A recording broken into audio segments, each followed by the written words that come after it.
And would somebody like to adopt move the minutes? So moved. Moved and second. All those in favor? Contrary, carried. Next committee meeting date, June the 29th, 2021. And we start off the meeting with a delegation with Linda Barnes here to speak to us on the media channel supporting artists. And there are two other people to speak on that as well. I'm not sure if they're part of the same delegation or not. Anyway, Linda Barnes. Thank you, Councillor Steves. I have Susan Skemp with me on telephone, and I believe Andrew Wade, our Executive Director, is watching online. So it's just mostly me. So I'm Linda Barnes, 4551 Berry Street, and I am chairperson of the Richmond Arts Coalition. And we're excited to release our video promoting RAP, who we are and what we do. As well, we're proud to announce our support of our social media channel promoting the arts and artists of Richmond. We are currently soliciting business and private sponsors to make this a reality, overseen by former RAC board member and professional entertainer and producer Susan Skemp. RAC welcomes those who are interested in the arts and who wish to provide assistance in kind or financial. The arts provides a good return on investments as creative industries are keen to keep employees in areas that are interesting to live in. Clients are attracted to those businesses that support local organizations and local events. Artists help create a city of inclusiveness and help celebrate diversity and bridge cultural barriers. Astute business leaders understand and support the arts because it's good business. Please contact us at rac@richmondartscoalition.com or through our website, www.richmondartscoalition.com. As a council, RAC knows that you continue to support the arts and arts organizations here. So we wanted you to be aware of this exciting endeavor within Richmond. Thank you so much for the opportunity to showcase our videos and your time. And I think clerks can now show you our two videos. Thank you. Fantastic. Go ahead.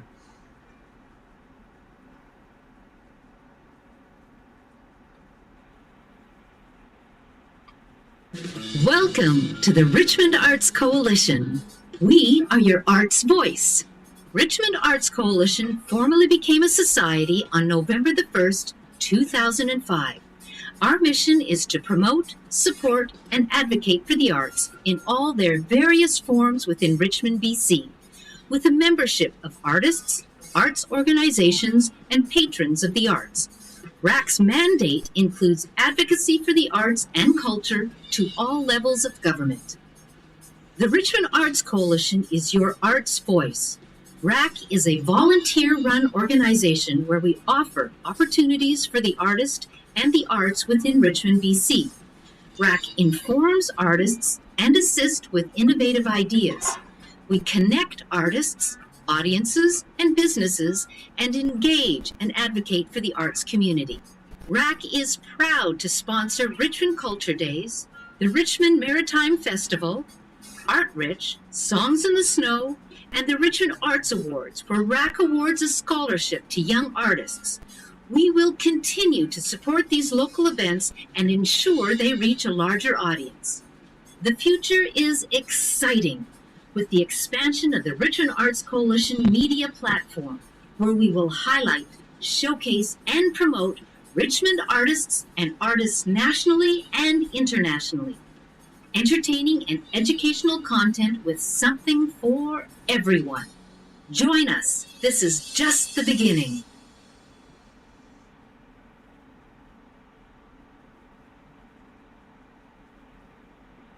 Welcome to the Richmond Arts Coalition's Entertainment and Arts Media Channel. We are proud to announce we are launching a new programming format dedicated to the artist and the arts.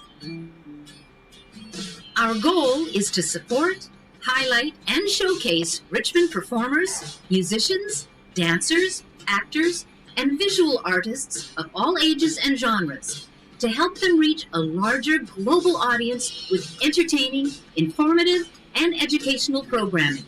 From producing original programs and variety shows to live streaming special events, award shows, gallery openings, to art classes and tutorials, there will be something for everyone. We will also create fun, unique programming content with Richmond artists to partner with artists from around the world. The future is exciting and entertaining, so stay tuned and make sure to join us on our new adventure. Subscribe, like, and share, and be a part of the magic.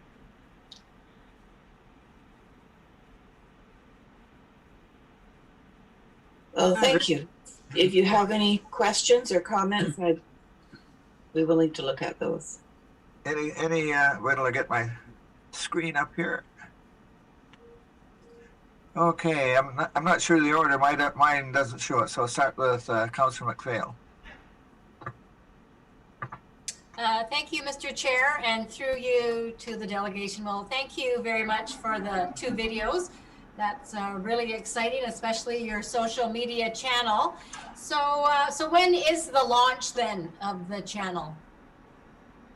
We actually launched it at our AGM, which was, I've lost track of my dates, I'm sorry, May 19th, I think. And so officially it's launched. Now we need to garner some financial sponsorship. And so that's one of the reasons we wanted to show council, because you've been supportive in the past. We're not asking you for money, but we are hoping that through exposure such as this, it will reach those who might be interested. Would you be eligible for any of the grants the city offers? Like, I'm thinking the arts and culture grant, that may be one stream you could look into. And as you know, I sit on the Metro Vancouver Cultural Grant Committee. Have you applied there? Yes, we have applied there for sure. Thank you. Well, I think this is awesome. And I think that one thing that we've learned through COVID is that people are just so wanting to be engaged with the arts. And I think this is another venue that is not going to go away. I think we're going to be seeing more and more people who will be viewing through this type of media long after COVID is gone. And so thank you very much for sharing with us, and I wish you all the best. And then, Mr. Chair, perhaps we can make a referral to staff to see if there's any opportunities, working with the city or something like that. Right, but we'll deal with that later. Okay, Michael. Thank you. I just didn't see in there, just to the delegate through the chair, what the handle is, or the hashtag, or what the short form for the media channel is. On Twitter, I didn't notice that. Maybe it was posted on a different social media platform. But is it RAC Media Channel? Is there a short name for it? And then my other comment I'll just share also is, I have to say, just in the last 5 years of seeing students go through the high school system and be so skilled and passionate for the arts, and to see that they actually stay in Richmond and are successful with their art career, being part of the mural project that's been unveiled in the last few months. Some of the students who have murals up in the high schools now have murals up in the public in the city. So I think from that age, and seeing what's offered in the programs in the infant toddler range, which I'm closer in touch with these days, I think we really do have, as was mentioned in the videos, the full spectrum to cover all the ages of the generations that engage in art. So I appreciate that. So yeah, if you had just had any specific details of where the release was made, and we can help to publicize it, or what is the short form of the name for this? Thank you for that, Councillor Wolf. I'm not the most media savvy, and so I will certainly have that sent over to you. But I encourage you to continue working with your youngster, because love of the arts grows, and so you've got a unique opportunity as a father and as an educator to promote the arts. So I thank you for doing that. Okay, Bill. Yeah, thanks very much. Thought both of those were smashing. Linda, good job by all the board of directors, and I guess it was Susan that spearheaded that. Congratulations, an absolute super job. Councilman asked a number of questions that I had, and I'm really pleased to see it totally be local, because obviously the Arts Coalition is a leader in this area. Yeah, you mentioned sponsorship, and I guess my question here is, I always like to look at finances, as you know, Linda. Whether it was just for the social media channel or the RAC in general, and whether you considered patrons to it or membership to it or whatever for various categories to sustain and help promote the arts like you're doing. I know we've got life membership, but that's only just one vehicle, if you wish, that opens the door to more. When you get people like that and have ownership in the arts, they tend to come back and continue to donate. So I didn't quite understand whether it was just sponsorship and grants for the media channel or the association in general. I'm going to turn that over to Susan. She's here on telephone. So Susan, Okay. Did you hear that question, and are you able to help Councillor McNulty? Yes. In the short term, what we're looking for is sponsorship for the social media channel itself to pay for production costs and pay the artists that are involved. What our true hope is to get it off the ground, and with subscription, and there's also Patreon, which is connected to YouTube, where people do become patrons of the channel. We want to make this channel self-sustaining in the future, so that it creates the finances that we need to create the content to go onto the platform. It's just the beginning, starting to get it up on its feet, because we're at a small number of subscribers right now. But I think we can take this channel and really push it out. That would be one thing that would be great, just to get people in Richmond to subscribe to the channel and like the videos that are on there would help us immensely. And what that does is it helps us from a financial standpoint to make it easier to run and become independent. Does that help answer your question? Yeah, it does. Thank you very much. And I don't know what kind of dollars you're looking at, but I didn't know that there was a subscription to it. So you have your work cut out to make it available. And Mr. Chairman, I would recommend both of these be shown at the next council meeting with a sidebar or underneath an appeal for subscriptions or those kinds of things on behalf, because I think, all of council supportive of the arts. I mean, it's the heart and soul of our community. So and it's free to subscribe. Sorry for interrupting. It's free to subscribe. The Patreon section, which we haven't set up yet, that's where people would put funding into.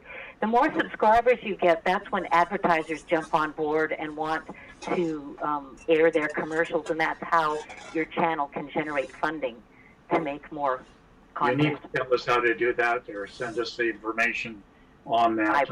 We will. Go well beyond that, and I'm looking at RAC in general as a coalition to continue getting patrons and members for further work that you're doing. So, anyhow, congratulations, awesome. I would move, Mr. Chairman, that be shown at the next council meeting. I think staff can take that under advisement. I think it's extremely important, and hopefully we would have the information on how to subscribe as well to it by that time. And I think Councilor McPhail, you wanted to add something to that?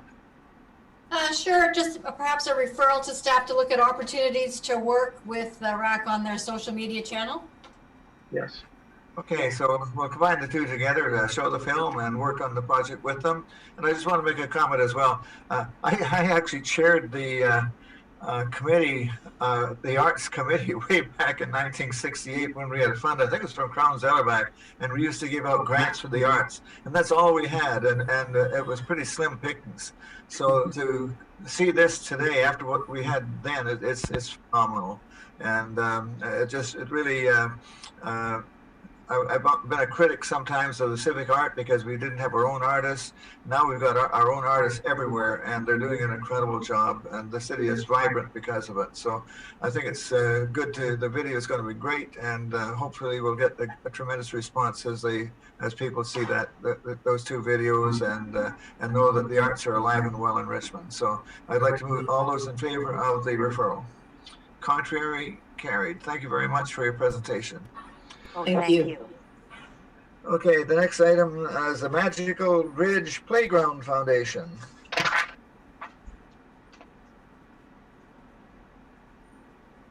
And who's speaking on that? To the chair, Jason Chan, and our park planner, Miriam Pliska, will be speaking to that. We don't have anything to add to the report, but we're happy to answer any questions that you may have.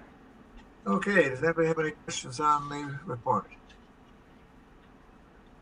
Michael, recommendation. Yeah, Michael has a question or a comment. Yes, thank you. Through the chair to staff. I guess my question is, were there, when this was directed to staff as a referral, I remember when the presentation was brought to us in the Anderson room, and it was sent to staff. I thought maybe we would be receiving options and maybe a recommendation from staff to pursue design or a potential next step. Yes, but when I'm reading through the report, I feel like there was some suggested renewal referral concepts mentioned on page kind of 17, some upcoming ones. But I don't know if I've ever seen a list of like prioritized areas based on existing density and upcoming density. Like we just received a memo April 26th that talks about multifamily residential units. On the front of it, there's some graphs in there. There's areas where density is coming, where there's been approval or where they're in development of building. So clearly there's more areas that will need increased playground opportunities. So I'm not sure if it's elsewhere, or if we could maybe request it as a memo of areas in need of likely future playgrounds, and then this can not just fall away and be, because I kind of feel this is at a position where it might be forgotten if there's not a next step being pursued, or where the name of this kind of design is considered when that next thing comes up. So I'm not sure if staff can comment on that. Through the chair to Councillor Wolf, our current playground distribution standards are set out by our Parks and Open Space strategy. So within the city center area, which is receiving the highest amount of density, the distribution standard, I believe, is 400 every 400 square meters. So that's taken into account when there are new developments and new parks. For all neighborhood parks, there is a new playground added when we do add new parks, and same for community parks as well. I don't know if Jason has anything to add. Sure. Thank you through the chair to Councillor Wolf. Adding to that is when we have a new development proposal, normally our staff will work with the planning department to look for opportunity to add playground as well as open space, whether that be within the development zone or immediately outside. So that's it's part of our housekeeping design process. Great, I appreciate that. Through the chair to staff, just maybe follow up one final question then. When might the name Magical Bridge Playground be brought up again? Can staff give some indication where they think this concept, the work that's already been put into it to for the considerations made in the report. Is there a time frame? Is there a public consultation event in the horizon where the public will be asked about accessibility features that are not in existing playgrounds? Like, is it in an upcoming Let's Talk Richmond? Is it in the next capital projects open house? Will it go anywhere, or should I be writing it down as a placeholder for myself to bring up again? So. Through the chair to Councillor Wolf, we don't have any current plans to create a magical bridge playground.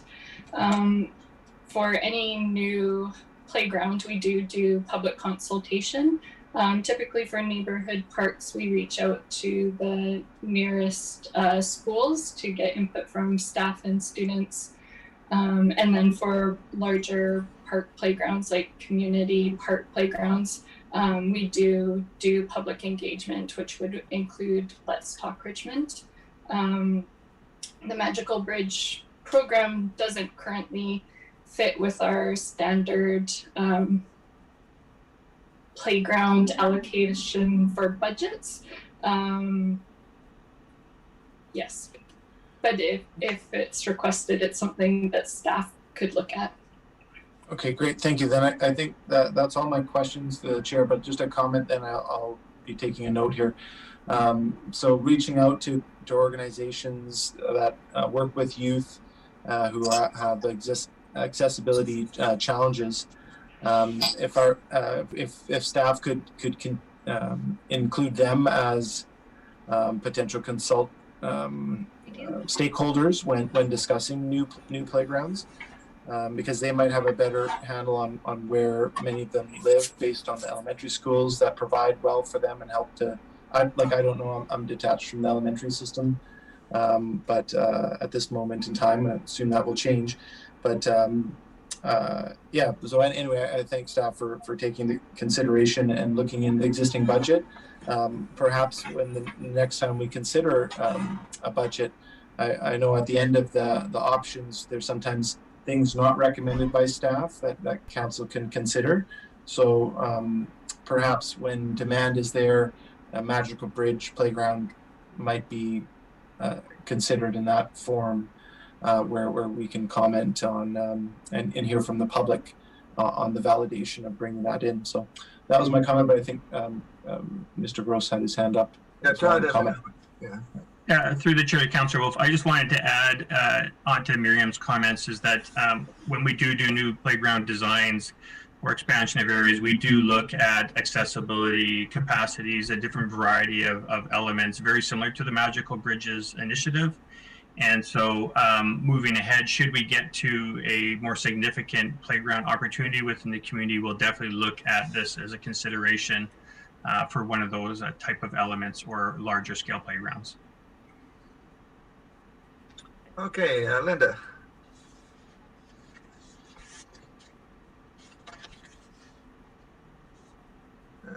We can't hear you. Thank you, Mr. Chair. Well, some of my comments have already been said. So what I took from this report was that, it was getting us information on the Magical Bridge playground and what all that entailed, and that their format is beyond what we typically do in a cost-wise and land-wise, but that we have good resources in our community already. We have, RCD and the Rick Hansen Foundation that we work with quite a few times. And so I think, and as the report shows, there are quite a few opportunities coming up in the near future where we can look at adding inclusive play pieces to existing parks and new parks as they come along. So this was actually a really good report. Thank you. Okay, Alexa. Thank you, through the chair. So, question to staff. I know it talks about having ambassadors in the program to help it operate.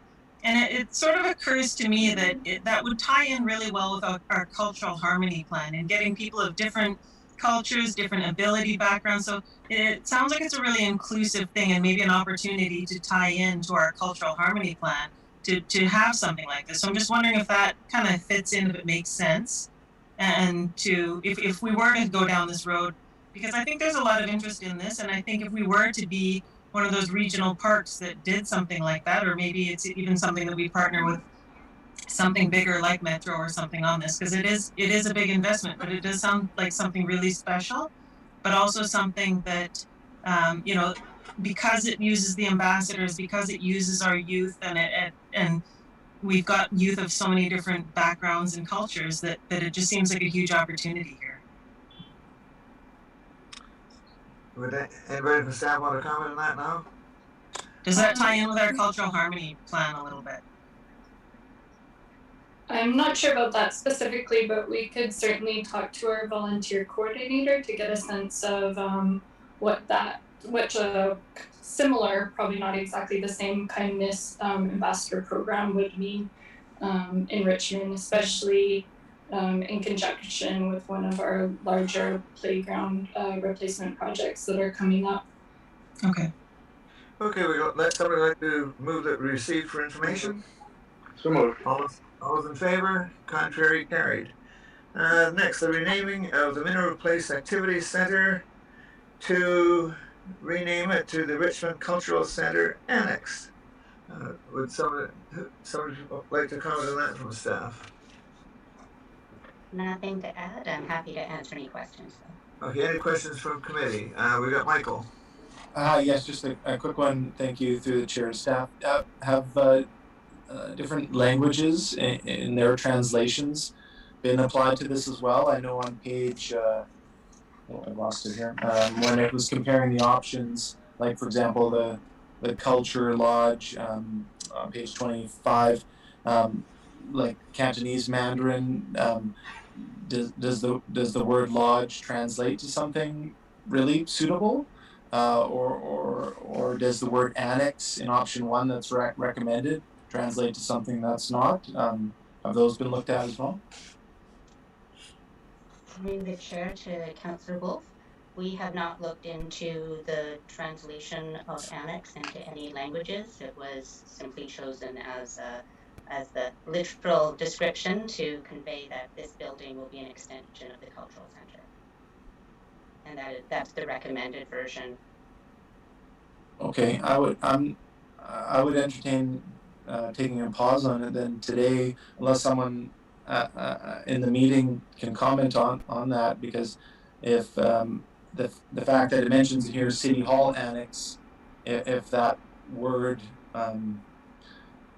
I don't know, becomes has a more prominent role in the naming, then having two things called annex side by side, maybe it is more problematic as option 1 presents. Does this have to be decided today? Is it really urgent right now, or could it wait for looking into the translations? Mr. Chair, could I speak to that? Yeah. Through the chair to Council Wolf, perhaps between now and the council meeting, we could look into that and prepare a memo and either make a recommendation to continue along this path or to take a step back if we gain some information that indicates that that would be the appropriate action. Thank you to the chair. I think that would be acceptable. Just a quick brief one pager on checking some of the major languages. Unless some of the other speakers can clarify that right now, then I'd take that back. Maybe we don't even need that step. Thanks. Okay, Bill. Yeah, I have no problem with the annex, but once we start getting into languages, we've got to make sure we cover our bases, and I don't know how far down the list of languages we want to go with, but we can't just limit it to 2. We've got to look at Punjabi, Tagalog, etc. So I think if we're going to go that step, then we need to have that as policy that we start looking at in terms of naming it, and we look at language. And I have no problem with it if you want, but it is going to be in English, and it's going to be called an annex. And obviously, we have to just make sure that we we cover our broad base in terms of languages if we're doing it. That's all. So whichever way we go, I have no problem. As I said, I have no problem with what we've got. But if we're going to do it, we better do it right. Yeah, Chad. Well, being probably the only bilingual person here, I would say that there won't be any difficulty in making a translation for the word annex. So I think either way, we can call it lodge, we can call it annex. I think we can find corresponding translation in Chinese. Especially for annex, I don't see any problem. And of course, we may have to ask some professional translator, but in my opinion, I don't see any difficulty. Okay, would someone like to move the motion? So moved. All those in favor? Contrary, carried. Okay, item 4, the Museum and Heritage Services Year in Review, and what a year it's been. So let's see what we've got. Thank you, Chair. We have a brief video showing some of the highlights from 2020, and then I'm happy to answer any questions from committee.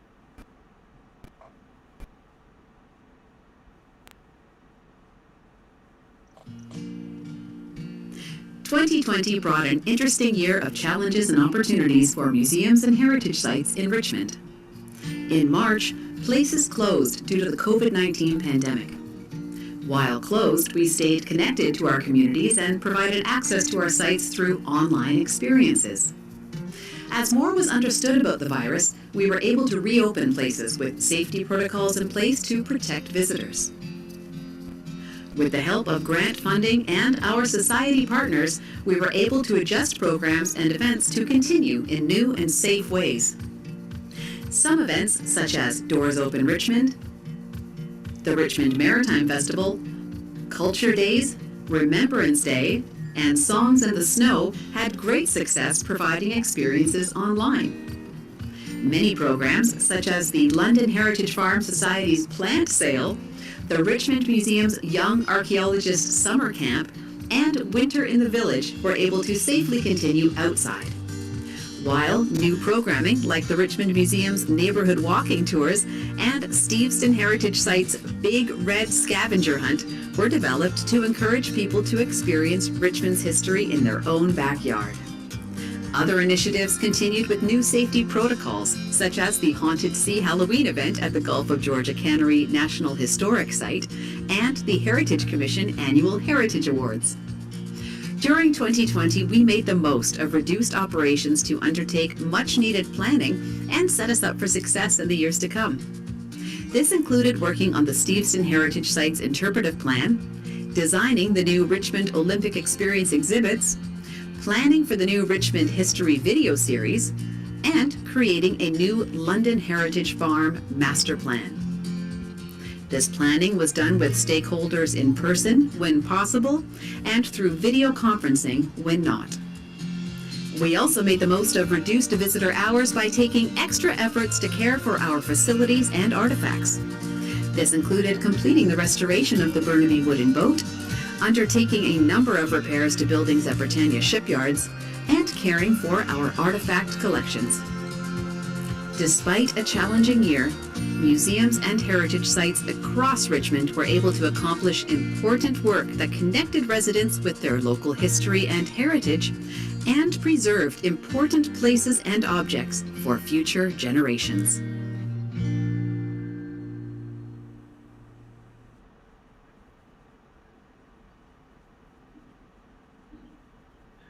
Okay, very good. Any comments before I open up to committee?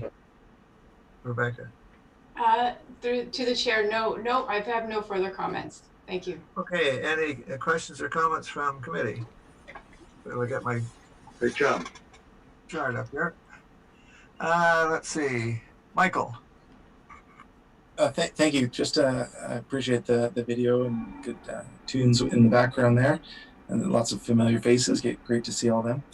And I just wanted to ask about one aspect of heritage that wasn't mentioned in the report or in the video, and it relates to some of the familiar routes that people transit past on their way to work or our home and all that. And it's the heritage buildings and the heritage trees and the heritage landscapes. And many of these are on what are now busy corners, but back at the time the houses were built, they were dirt roads in front, and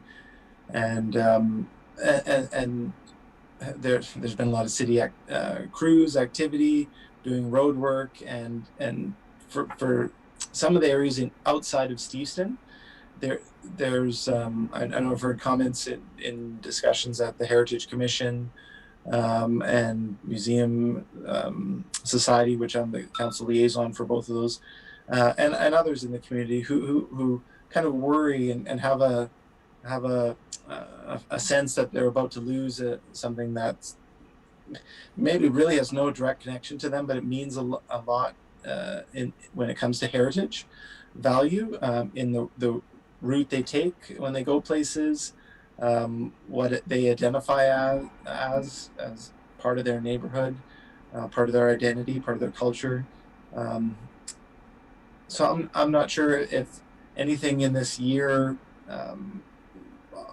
what was provided for those houses, or if any of them were added to the network. I know Steveston has protection levels above anything anywhere else in Richmond, but I'm also part of the Hamilton Community Association council liaison for that, and just trying to bring up the discussion with them. What is your heritage value in your neighborhood?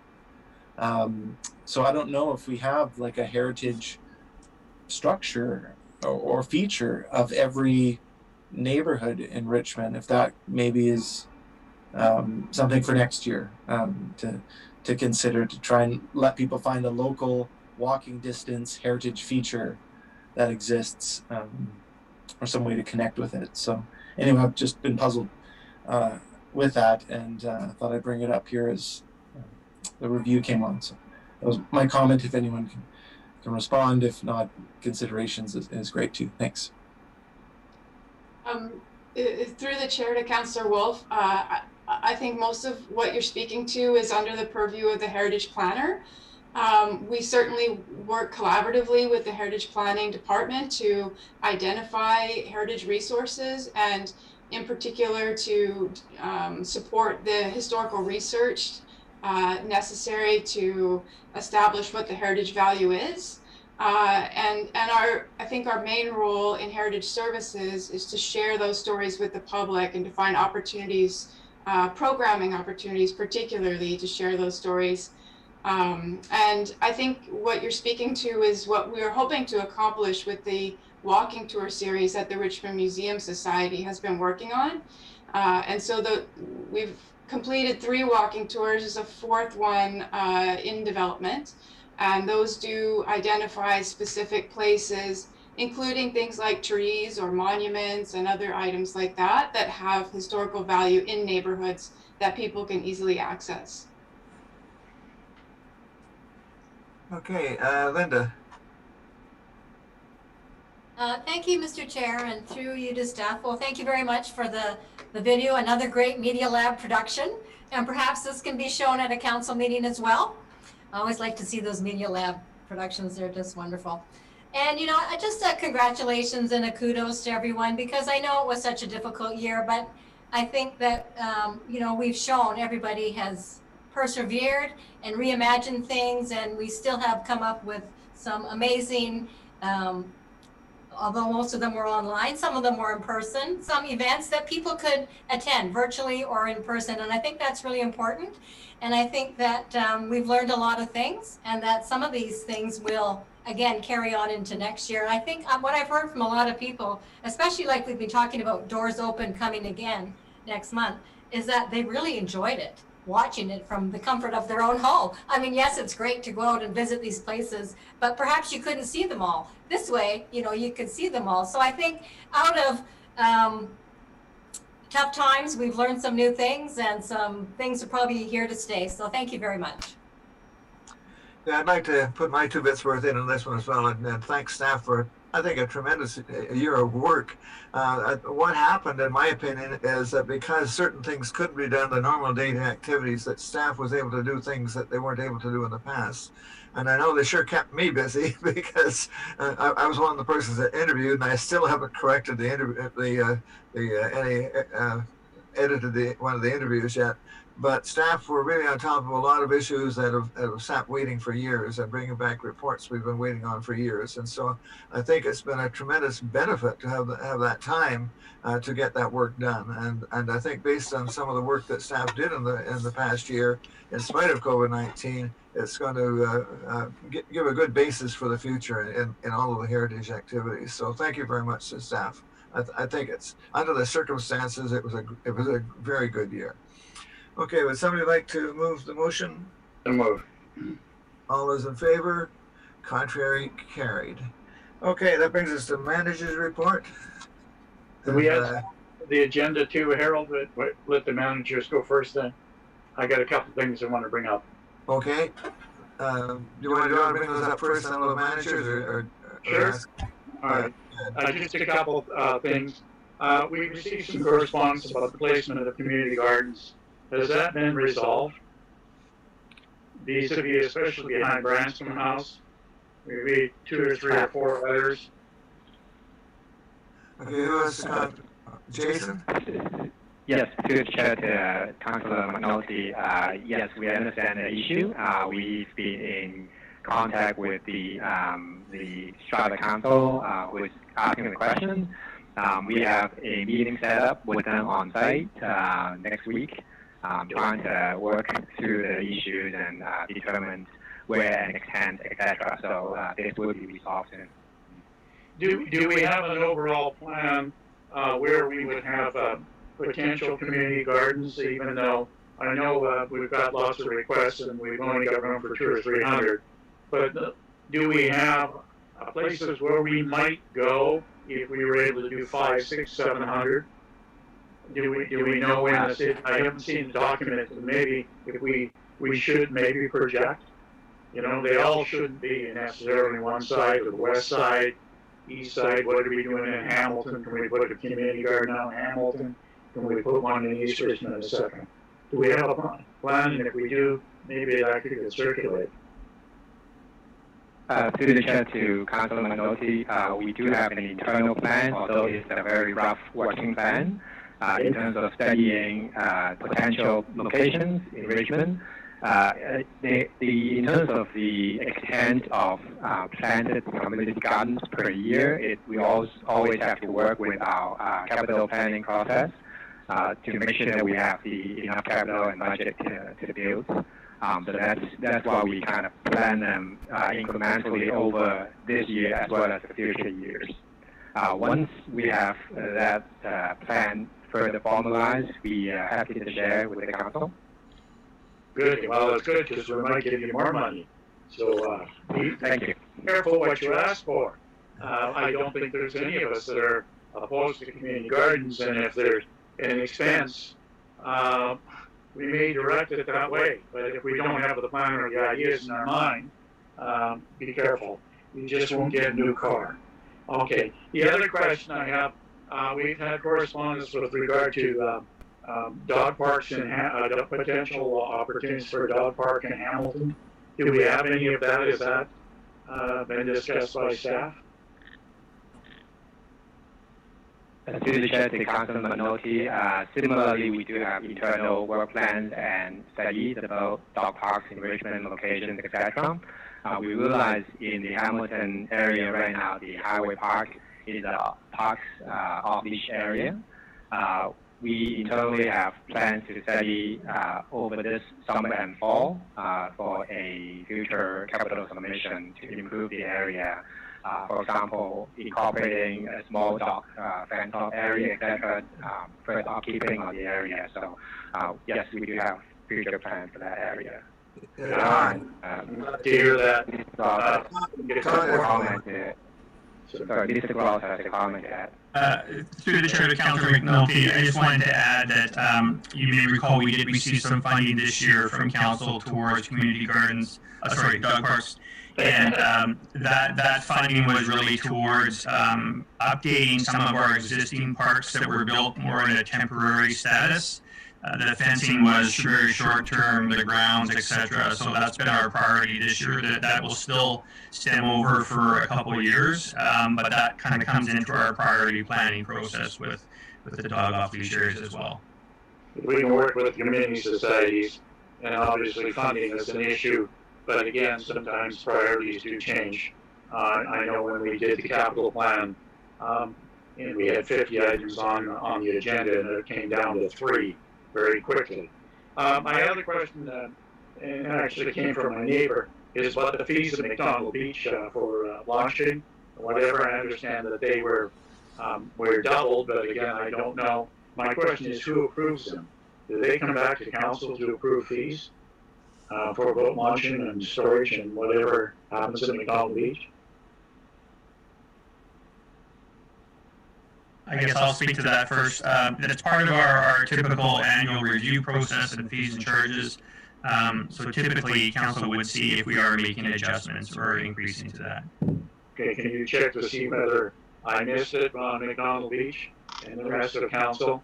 I couldn't answer my neighbor who has the artisanals next door to head out on that. Whatever fees, I can see a gradual increase, but I understand from his point of view they were doubled, but again, I can't verify that. Thank you for that. The other question I had, maybe staff, and it may be part of it, is part of the trail system is the walkway along 3880 Bayview. Okay, that's in front of by the chart house and along there. We're getting some information on it. I'd like staff to look into it and maybe give us a full report of what we approved, what we haven't, because it stops at the Blue Canoe, and I don't remember giving them permission to utilize that for patio services, etc. Because I thought when we did the Packers, we were going to have a walkway all the way along the waterfront, and maybe we could just do some research into it to refresh. I don't want to give you more work, but to refresh our memories. And I understand that there may be an application for development at that site as well. And that's going to require some major discussion, I think, before we approve anything on that particular site. I'm sure. So if we could, just as a referral to staff to look at it and maybe get back to us on it. A confidential memo if it requires that, and if not, we can deal with it probably.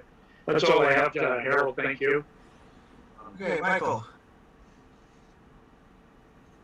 Thank you. Through the chair, I'll just comment on a few of the items that Councilor McNulty brought up, and then I just had a few more of my own. And I thought actually there was 2 more items that were communicated to be added to the agenda. So later on, if there could be staff comment on the tree sales events, that could be a partnership with parks, as well as boulevard trees, recommended species max number. I think there were those 2 kind of related items that were forwarded for discussion in parks. So those manager's report. Yeah. Oh, okay, perfect. Then that can come then. So I'll just comment on a few of the previous items, and then just and then just one other or 2 others. So first off, the Hamilton Dog Parks. I'm very familiar with the Hamilton Highway Park. I think there's an easy fix there. We got lots of chain link fences. We're on one side. We just have to close off with 3 sides. So even just aiming for what one of our smaller dog park standards is, our crews are capable of putting a terrific park in a matter of hours. So when that becomes the priority, I'm sure it'll suffice what the neighborhood is requested for. But knowing how fast Hamilton is growing and how this is an area where multifamily buildings are coming in, and the growth in the younger generation, it will put higher demand on the parks. There's already kind of 4 parks in the area, all in Hamilton, but you can clearly see the need and what Queensborough provides and how that draws residents away, because there's features provided there that are not within easier walking distance for young families, like splash parks and skate parks and things like that. But just any rec center or any more available use of outdoor space, and we need to consider it as planning is going on with what they do. And as we heard with that other item, the heritage planner, right, a very critical piece of what heritage services we provide. So we really need to keep the communication lines really wide open between our departments. So anyway, that was my comment on that one. McDonald Beach, I was going to be checking out that launch and the sign that's there, hopefully in the next week or two, because that was a surprise to me hearing about a senior rate paying twice as much as they used to pay. And then my other item, two short items that I just wanted to bring up. Again, I'm sure communication lines are open in this regard, but Bike to Work Week is next week, and Bike Month, and the recreational activities that people do. So I thought to bring it up in this committee as well to ensure that the voice of this committee and staff can make sure that Blackberry is trimmed back and people can utilize recreational trails in a safe way for walking as well as biking at this time of year. I'm sure that it just goes without saying.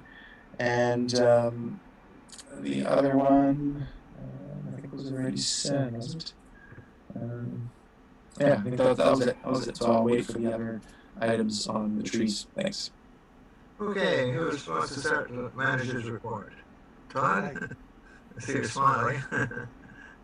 I can start. Go ahead, Ted. Okay, so I got a couple topics here. Can you hear me? Okay. Okay, yeah. Ted DeCrom here, through the chair to the committee. I have a couple topics to talk on today. First one being the city-initiated tree sale. And the second topic will be just discussion on our urban forest management and how we make decisions on tree removals, etc., things like that. Regarding the city-initiated tree sale, we are currently pursuing options to provide tree sales to the public based on a model similar to the City of Vancouver's annual tree sale. Staff are working with the IT department to potentially configure sales through the existing Buy Richmond platform and are researching options to involve local nurseries as well. Staff have also connected with Tree Canada to find out if there's an opportunity to apply grant funding to this initiative. We're hoping to have this available as tree sale to Richmond residents during the optimum planting season this winter and into next spring. Okay, any questions of Ted? I think was it Carol that asked that, or was it Michael? I'm not sure. Anyway, thanks for giving us that information. It came up with planning. Any comments from committee? Okay, anything else, Ted?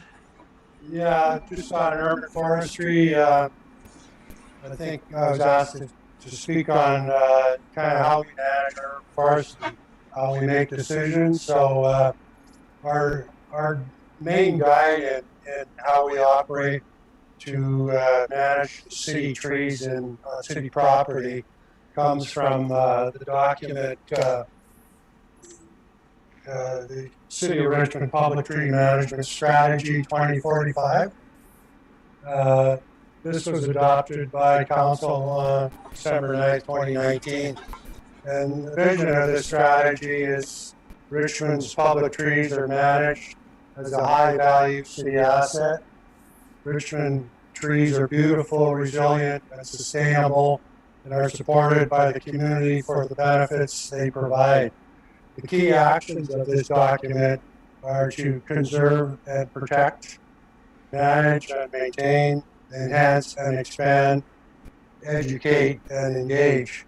And the main objective here of this document and the way we manage our urban forests is to increase our tree population and even more direct the canopy cover of our city trees from current 20% to 30% by the year 2045. Okay, thank you. Go ahead. Okay, and committee? Okay, who's next for manager's report?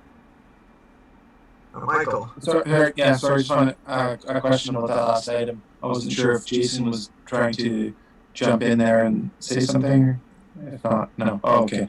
Sorry. My question is in regard to so I guess one of the things that comes to the forefront for me is what was just decided at planning on some of the recommended species. And this, albeit this is for recommendation on private property. So I think then it falls even more to the city land that if a tree like a cottonwood that provides so many benefits to the ecosystem is not recommended, so we're not expected then to see new young ones planted on private property, then the owner's role of the city is to make sure we have protection of existing ones or we plant new ones on city property. And that's tough because we have limited space and these trees do come with hazards and growth strategies that don't last like the 2,000-year-old trees that are being threatened to be taken down on Vancouver Island. So our trees have a very different standard. They're close to the water table, and they're a little bit shorter lived. There are the inland shore pine, and I think we've done a great job at ensuring nature park in the east, lesser Lulu Island bog remnant forest is protected out in East Richmond as well. But finding ways to provide habitat compensation, I just feel that there's a number of departments here that are hacking away at some of the urban forest, and then it's being left to this one strategy to say, like, there is the goal and here's where we'll get to, but it's similar to many things that are happening around the world or within our local ecosystem, right? We work away at them until it's too late, and then to have nature as it knows best can't recover because there's not enough there.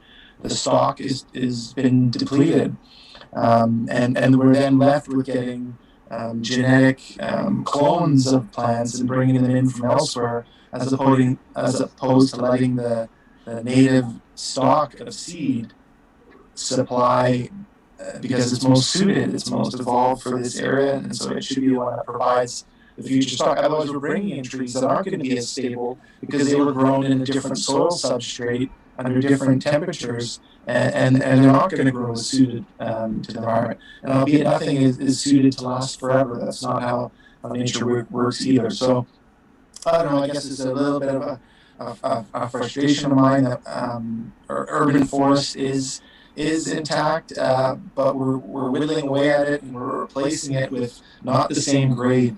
It's that baseline syndrome that we're subjecting the future generations to, saying, this is the new normal. That all these trees are skinny, short, and don't have extensive root systems because they have nowhere to go.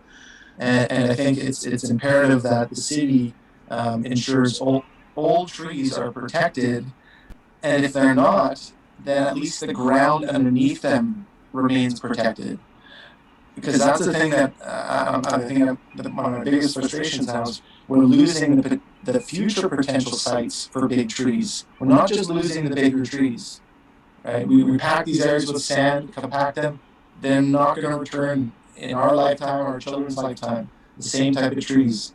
So I don't know if there's a comment out there that can end my frustration, but just as long as we continue to work together across departments and ensure that this strategy has a higher priority, because otherwise it's parks that takes a lot of the heat for it, but I don't think the parks is responsible for a lot of the loss. So there we go. Through the chair to Councillor Wolf, I'll attempt to add to your frustration and give you some relief. So I think when we speak to parks, our goal, as Ted mentioned, is really preservation, retention of trees. And so, our native trees are priorities for us. We do monitor them. So rather than if we find a tree that maybe has some hazardous aspects or components to it, we will do remedial work as opposed to removal, and then we monitor that tree and try to retain and keep that tree alive and in place as much as physically possible.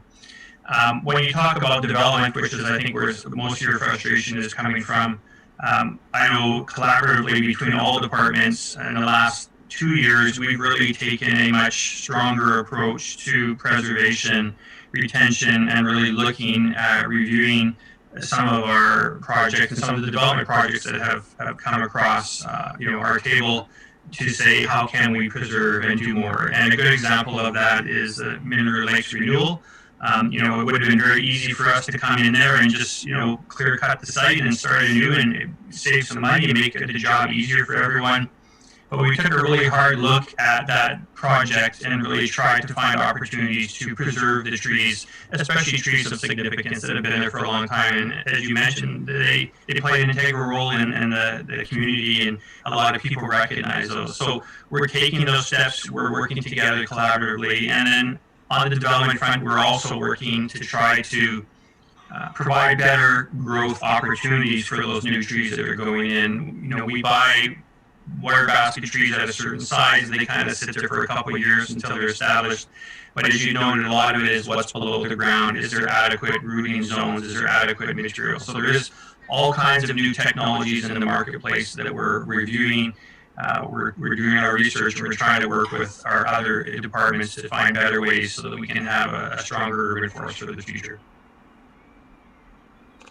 Okay, anyone further with manager's report? Doesn't look like it. I can't see. Wait, Councillor Steves, we do have a few more for me. Okay. I can't see things on the screen here, so I have to jump up and down. Jason's next. Thank you, Serena, and thank you, Chair. Just a couple other highlighted items from the parks planning side, planning, design, and construction. So thank you, Chair and committee for the time. I'd just like to highlight a couple project status of our projects. The first one is the Gardens Agricultural Park in the old Fantasy Garden site. This park is always in our work program, and in 2021 we take a hard look in better maintenance and upkeeping of the park, especially with the invasive species management around the lake at the pond edges. A couple of specific items that we have planted through this year includes the following. Number one is we look to improve the pathways, especially to the north side where it's fenced off. There are some kind of conditions that is unsafe for the public, and we try to improve on that. Second is planting management. There's a lot of dead hedges in the area, again, particularly in the north area, but not limited to that only. So we have the plan and for the pathway and hedge management that would be for this summer, and we try to achieve that before the end of September. During summer and fall, we are looking to install a few location site furniture, for example, more benches as well as picnic tables. And this will happen between summer and fall. Before the end of the year, when the weather is better, meaning that after the summer dry season, we also plan to add more planting to the sites. Some of the planting would be replacing the dead hedges, but other to enhance the site, better definition of the site, as well as adding floral features, etc. So that's the kind of improvement plans for the park in a nutshell. A second item that I'd like to update is the Railway Granville Bike Park. Just a quick background in terms of the location is in the intersection between Granville Avenue and Railway. And since between February to March, we've gone through the public consultation exercise, and then the construction started in April. Through the past 2 months, the park is near completion, so we're happy to report that it should be open in early June. The park is designed and built to CSA standards by a renowned bike park expert. The track is designed inward rise. So through the design process, we've tried to make sure that it's safe. It's focused inward and not for riders to fall outside. In addition to that, we also look at a few additional safety standards. For example, we increased the buffering distances around the edges, adding perimeter fence, and similar to the Gardens Agricultural Park, after the summer months, we will be adding trees and shrubs around the park boundary as well. During the planning stage, we've already studied with transportation in terms of the safety rating for this intersection, and we found out that it's a relatively low kind of pollution rating. So this intersection should be safe. And I'll just leave it at that. So as we anticipate that this park would be open to public in early June. Thank you, Chair. Okay, Michael. Thanks, through the chair. Just a quick question to staff on that last item there. I at Public Works, I emailed, it wasn't at the meeting, about some of the complaints I've heard related to the look of the park. There was a top-down image shared on social media, and it just looked like a big blob of asphalt. Could staff comment if you know about the design, or what is that material? Is it the same asphalt on roads? Is it recycled content? Is it softer? I know we can't get in there yet; it's not open yet. Do you know anything about the? Okay, thanks. Yes. To the chair, to Councillor Wolf. Yes. If we look at it from an aerial photo view, it looks like a patch of asphalt. The design of the park went through a process in the early stage, and then we presented a few options through the public consultation process. What we heard from the community is they would prefer this to be different from the Garden City Bike Terrain Park, in that it won't be a dirt surface. They would prefer that to be a hard paved surface, so asphalt surface. The reason for that is not just for maintenance, but more so that it would be more inclusive to all users, not just kind of adventurous extreme bikes riders, but also for scooters, etc., inline skates. So that's primarily for that reason. The look of the park right now is in progress, because similar to any construction site, it will look like a construction site when it is in construction. Once it is done, especially as I said in my last point, we'll be adding softscape to the perimeter and the rest of the park to beautify it. So it will not only be a fun and activity area, but also look beautiful. If I can add to that through the chair to Councillor Wolf, we are doing some internal plantings in some of the low zones as well within the track area, and then also there still is some line painting, directional imagery, and some logos that we're doing on the site as well. Okay, who's next? To the chair, I just one quick announcement. We're very excited to be launching the 14th annual Doors Open Richmond event. It's going to be a week-long event online this year and starting June 5th. And we hope all of you can join us. We've got 35 really unique sites, 11 of them new, and there's some really great content that we'll be putting out on the Richmond Museum social media platforms, as well as on the website. So we hope you can join us for that. Good. Anyone else? That's all, Mr. Chair. Thank you. Okay, it looks like that brings us to the end of the meeting. Someone would like to move, we adjourn, and